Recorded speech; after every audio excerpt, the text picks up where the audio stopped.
In life, we have many fears, but what do Deion Sanders and Colorado fear in the 2023 season? We'll talk about that and more on today's episode of Locked On Buffs. You are Locked On Buffs, your daily podcast on the Colorado Buffaloes. Part of the Locked On Podcast Network, your team every day.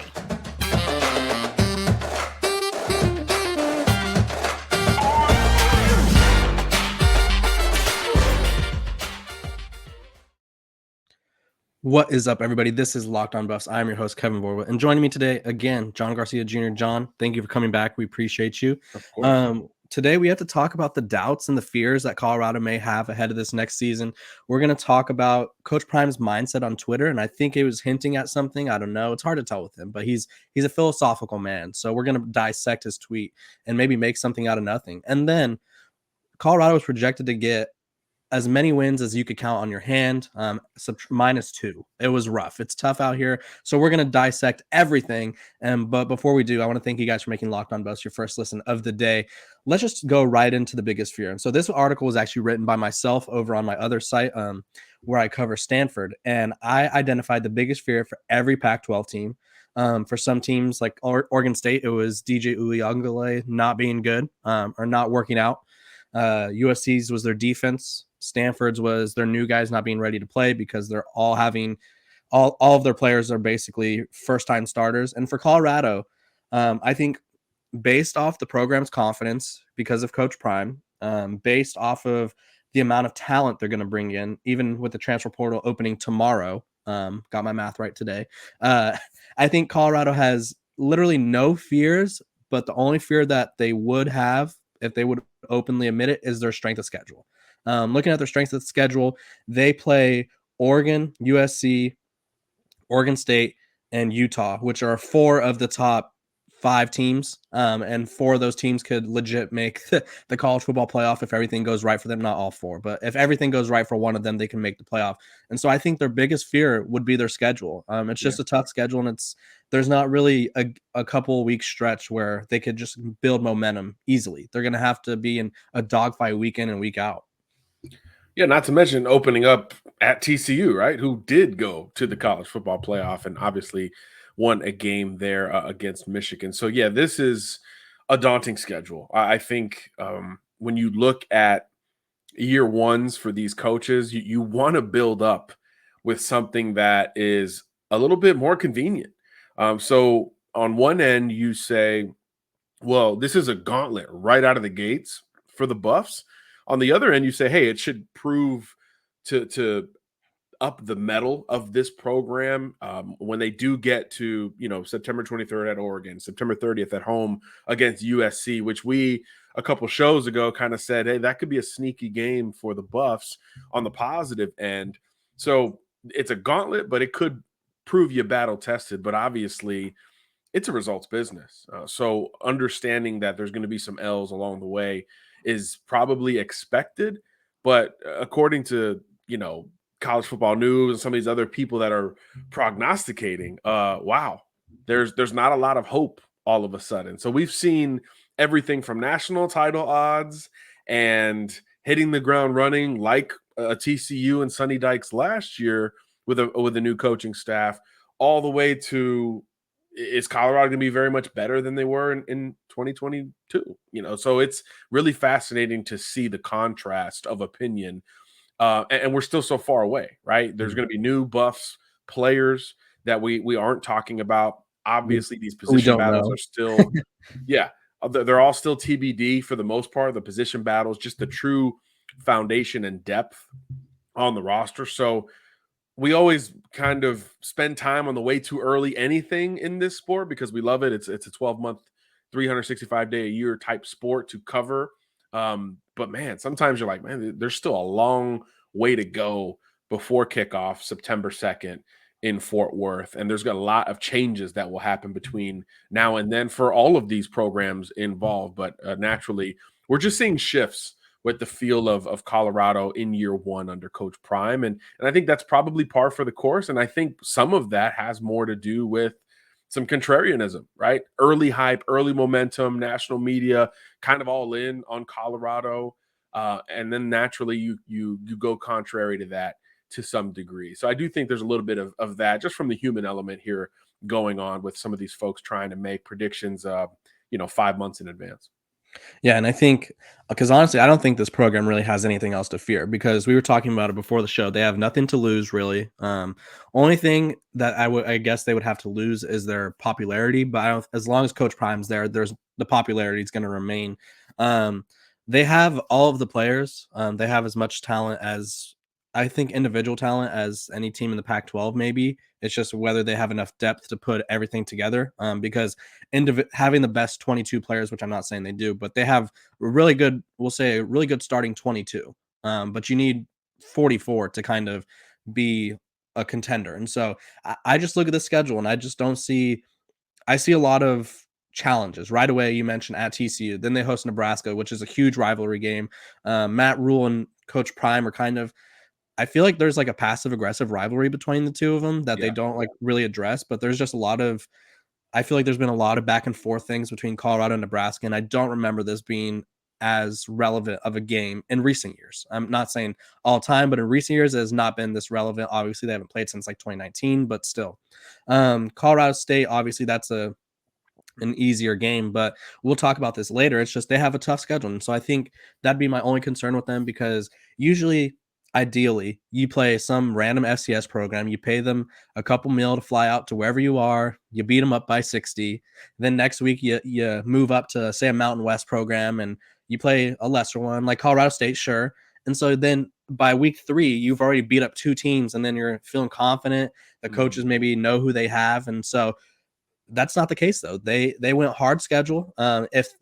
If somehow Colorado, and obviously this is the craziest hypothetical ever, if they start winning out, that they have the resume for a playoff team. It's just Yeah.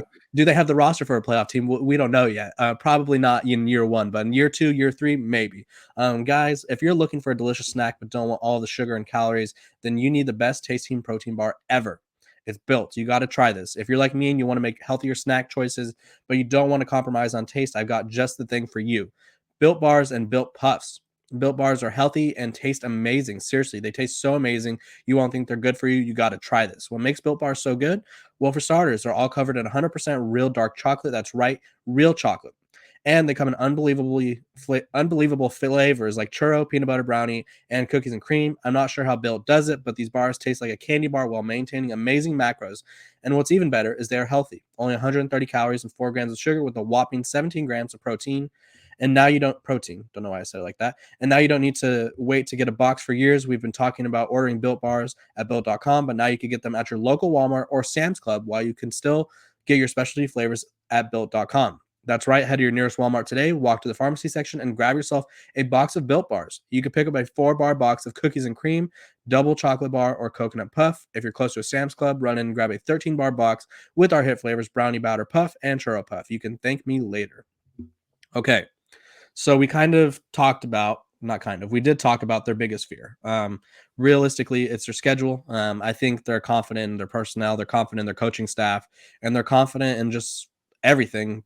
And I think the only thing that's preventing them from reaching their goals right now is a tough schedule. But there was a tweet by Coach Prime yesterday on Twitter, at yesterday afternoon, I guess. And he said, "I want it all and I ain't settling. That's the difference between me and you." And so I don't think he was really adding anyone unless he was. Then I wish. I would, yeah, I wish he was. Wish I it was don't, Kiffin. yeah, I think that would be like the only person that really tweeted at him recently. And I don't think that he was like, he's trying to start an all out Twitter beef over yoga. I don't think it's that deep. But I kind of think this is maybe an at to like the people who are doubting, and maybe it's an at to College Football News for predicting 3 wins. Maybe it's a warning to other coaches because the transfer portal does open up tomorrow, and so maybe Colorado is going to be a huge player again, which I expect them to be. I took it as he's kind of alerting his doubters again. I think Coach Prime is a very philosophical tweeter, and I think everything he tweets is with intention. And so I think this is kind of like a warning shot to someone. And so I'm going to take it as it's a warning shot to the rest of college football that he's coming in the portal and kind of going to silence these doubts about his roster's depth. I'm right there with you, KB. I thought initially it could have been response to the College Football News projections, but I also think Prime would have added them. I think he would have directly linked their account into that tweet if it was truly directed at them. If it's broader or deeper, which I think it is in this case, I agree. I think it's about the portal and the timing of it opening up, the conclusion, 10 practices in with him at spring ball there in Boulder as well. Things are winding down there, and he's kind of rounding into shape relative to his own roster. Remember, we talked about the challenges of spring ball in trying to evaluate your own roster, your inherited roster, the newcomers, all while implementing new schemes and learning how other coaches work with you all at the same time. So there's obviously a ton on Prime's plate here, but I do think the timing of the tweet has more to do with the portal, and it goes along with what he said a couple weeks back. And hey, we're just getting going in the portal. So I think that is being re-emphasized here relative to that tweet itself. And not settling, I think, is the important part to take away from it, because you already brought in, the number one portal class, the number one portal combined with high school class, however you measure it. Everybody views this talent acquisition period from December to now as a massive success for Prime in Boulder. So to me, the not settling is that, because he also made it known, hey, I think we're number one, but he knows that Prime and the Buffs are number one. So I do think it has to do with that. Even if you feel good about a certain position, it doesn't mean Prime won't attack it. So you brought in a bunch of O-line transfers. Don't count out others joining that group. Ditto on the defensive line. Ditto at wide receiver, as we know they're still hunting for prospects there. So I think strengths could be strengthened through the portal just as much as we talk about, and we'll focus on the holes and maybe the lack of depth at linebacker in certain positions. I also think that re-emphasizing and bolstering strengths on this roster is going to go down for Colorado, at least in principle, when this portal opens here this weekend. Yeah, and just to go back one tweet, his tweet prior to this says, there are some people, places, and things you may desire, but they don't fit. It don't matter how much you like it, want it, or feel it, you need it. If it don't fit, it don't fit. Stop forcing things. What God has for you is for you, and it will fit perfectly. Don't panic or settle. So I think, obviously, he's a religious person. I don't think anyone's questioning that. But I think a lot of his tweets are very timely. It kind of reminds me of LeBron James, and this is like a very obscure comparison. But every time LeBron James says something, like he knows what the backlash is going to be, or he knows what the response is going to be. And so I feel like it's a similar thing with Coach Prime. I feel like when he says things, tweets things, he knows that there's going to be a certain reaction. And I think this is all ramping up to the portal. I think it's trying to let players know, maybe if they're leaning in and out of the portal, maybe even on his own roster, Yeah. there's some guys that, because some programs right now are having those tough conversations, and I'm not sure if Colorado is as direct, or I don't know what their process is, but some programs are having conversations where it's like, hey, we appreciate what you've done, but you're not performing. We would recommend that you enter the portal. And so maybe it's that, or maybe it's trying to attract those guys from other programs that are looking for a home. Because I think the part that we underestimate too about this next portal is it goes so fast. Even though it's open for a certain amount of time, everybody wants to find a home right away. And so I think this portal will have a lot more quicker commitments, if you will, because I don't think there's that time to go visit, because you got to apply for school and you got to get into school and all that. So it's going to happen. Credits, all that stuff's a mess. It's very hard to navigate. Yep. Right. So I think this is going to be going a lot faster. And I think Coach Prime's just letting kids know that, hey, we got spots for you. As he says, he ain't hard to find. I want to thank you guys for making Locked On Buffs your first listen every day, everydayers. On Monday's show, we're going to have a good one. We're probably going to be talking about the rest of the season, the transfer portal hauls. Who knows? I don't want to give away too much, but it'll be a good one. Let's dive right into the article that we've been alluding to this entire episode by College Football News. They predicted the record of every Pac-12 team ahead of spring. So obviously they said they will have a updated prediction in the summer, but when they got to the Colorado football program, John, they did not pull punches, and I would say they're doubting Colorado. They're doubting Coach Prime. They gave him 3 wins on the year: Colorado State, Stanford, and Arizona. Which Colorado State was one of the worst teams in college football last year, I believe. Stanford also among those, and Arizona is a middle of the pack Pac-12 team who struggles at times. I think Arizona's ceiling is like 8 wins. I'm kind of higher on Arizona than most, but that's not what this podcast is about. They're saying 3 wins. I have to adamantly disagree. I think we've broken down the schedule many times, but looking at TCU week 1, I think there's going to be a lot of hype around that game. I think there's going to be, again, a different Colorado roster with even more depth.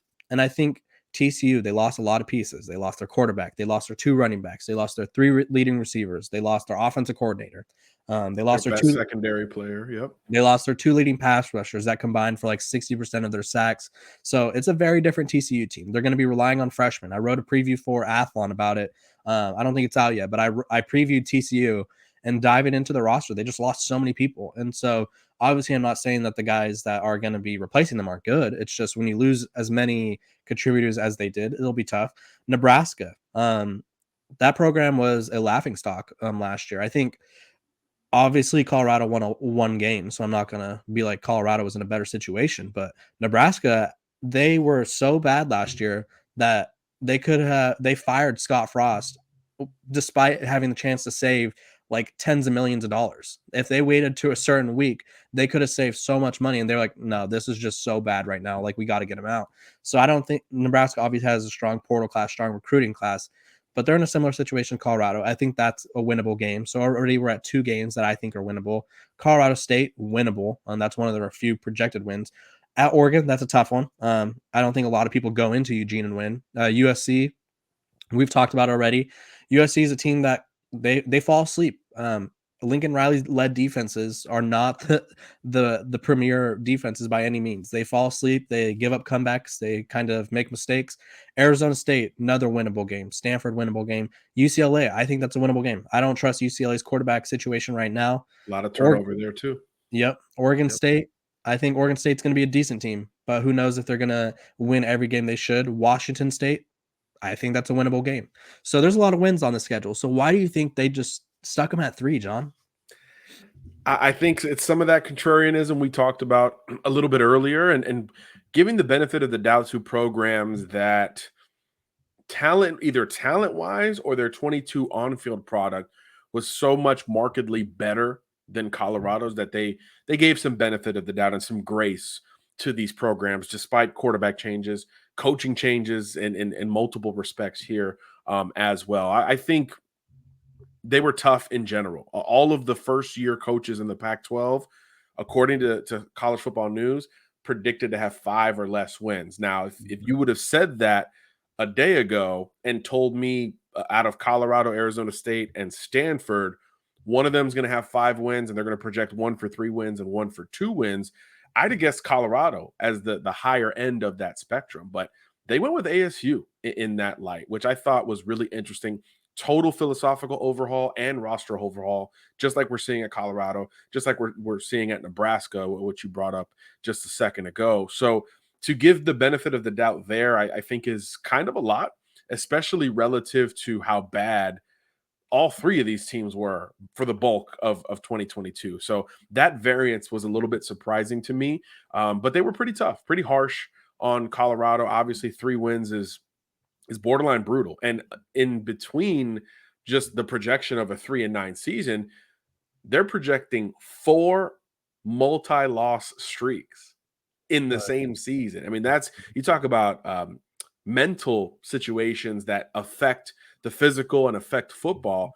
You go through 4 multi-game losing streaks, including right out of the gate, starting off 0-2 before the Rams come to town. That is really tough on any program. So I do think it becomes somewhat unlikely in some of those intricacies relative to the schedule itself. And I'm with you, KB. We went through it. I thought bowl eligibility was kind of the mark. 6-6, I think is almost conservative in this respect relative to the talent on the Buff roster, but 3-9 feels low. I know the Vegas number was 4.5, and we were kind of like, hey, today I'm feeling like the over, right? Mm-hmm. So if Vegas is there and we're higher than that, and look, we don't come from Colorado backgrounds. We're not homers. We didn't go there. None of that stuff. So if we're higher on it, Vegas is higher on it. I'm a little surprised to see 3 wins there from College Football News. But I will say credit to them for going game by game, because it's easy to just throw out numbers, but to go game by game and really try to break it down, I do think there's some some honor, I guess, within that pursuit. And I also thought it was interesting that they've got 3 teams in the Pac-12 winning 10 games and kind of round robining, cannibalizing each other between, I believe it was Washington, Oregon, and USC, with Utah finishing 4th there with a 9-win season. So I think that will be fascinating at the top of the conference, but I think they're a little bit off there at the bottom. I think Stanford might be the worst team in the league, but to have Arizona State markedly better than Colorado under almost exactly the same circumstances feels a little bit off. Yeah, and I think the one thing to that, and I kind of talked about this and I kept saying it about a month ago, that the honeymoon phase was ending with Colorado. Definitely. I think the honeymoon phase is like dead. I think everybody's ready, not everybody, but a lot of sites or writers and college football people who watch the sport and love it so much. I think they're ready to be like, okay, Colorado was a cute story this offseason, but let's be real, they're gonna suck, is what they're saying. And I think people want to doubt Colorado. I just do. I think they got too much hype too quick, and so I think people are like fundamentally like they were 1-11 last season, so fundamentally they cannot be good next year. But we saw TCU 5-7 to the playoff. USC, I don't remember what their record was, but they were terrible the year Wasn't before. good. Yeah, they were terrible the year before. I think they're just people don't like change, and this is a major change. I myself don't like change. You know, I'm a routine person, and so when my routine gets messed up, I'm a little off. But they don't like change in their sport. I will say the one thing that Arizona State has going for them, and I believe the schedulers of the Pac-12 even said that they wanted to do this on purpose, was they have 8 home games, like, and I think their home games are all like against the teams that you want. They have home games against Fresno's. Oh, I mean, that's not their schedule. USC, Colorado. They get Washington State at home. They get Oregon at home, Arizona at home. So I feel like they get a lot of the challenging teams at home, whereas Colorado is traveling to Oregon. They're traveling to Utah, but we weren't expecting much from those games anyway. But yeah, I think just to wrap this up, it's the death of the honeymoon phase. I think we're going to see a lot more doubts about Colorado, even though they're basically rebuilding the roster and we're going to get more talent on campus. Right. People are That's the doubting. part. It's that part for me, because say what you want about Colorado, but now all of that hypothetical buzz is tangible.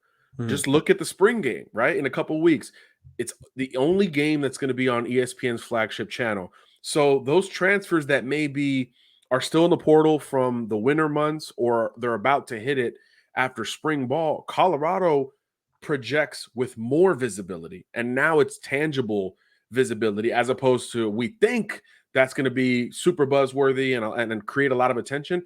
Now these kids know from a visibility, marketability standpoint, Colorado is in the upper echelon. I don't know how deep that number goes, but Colorado is there. Again, the only spring game that's going to be televised, obviously sold out spring game on top of it. So I do think that shifts a little bit of the desire for some kids to potentially transfer to Colorado beyond the obvious, beyond prime and this roster and all of those things. I think the ante is up even more, especially for those that are grad transfers or only have 1 year of eligibility left. I think if you're swinging for the fences, you're like, hey, 1 good year can propel me to the NFL, whatever it is. I think Colorado proves even more visible to those prospects. So I think the ceiling actually went up with the Mhm. portal potential here going into the spring. And that's not something I expected to say a couple months back. Yeah, and also one last point I want to touch on before we go is just because I said their biggest fear was their schedule does not mean I think they're going to get boat raced by everybody. I just think they have a tough schedule. I wasn't calling for 3 wins. I could tell you that. I just think that was the most realistic thing that I could see them being weary about. So yeah, biggest fear, probably their strength of schedule. Will it define them? Will it take them down? No. Coach Prime's tweets. I think he's hinting at something. I think there's more talent coming in. There's going to be more guys probably departing Colorado. Unfortunately, this is the time of the year where programs kind of show guys the door, or if they don't show them the door, they kind of show them their spot on the depth chart and be like, it's not getting higher than that. And then, of course, 3 wins projected by College Football News. Will Colorado surpass that mark? We'll see later. We'll only be able to see during the season. But what we do know is that we love you guys for making Locked On Buffs your first listen every day. Make sure to check us out wherever you get your podcast. And we will see you guys on Monday.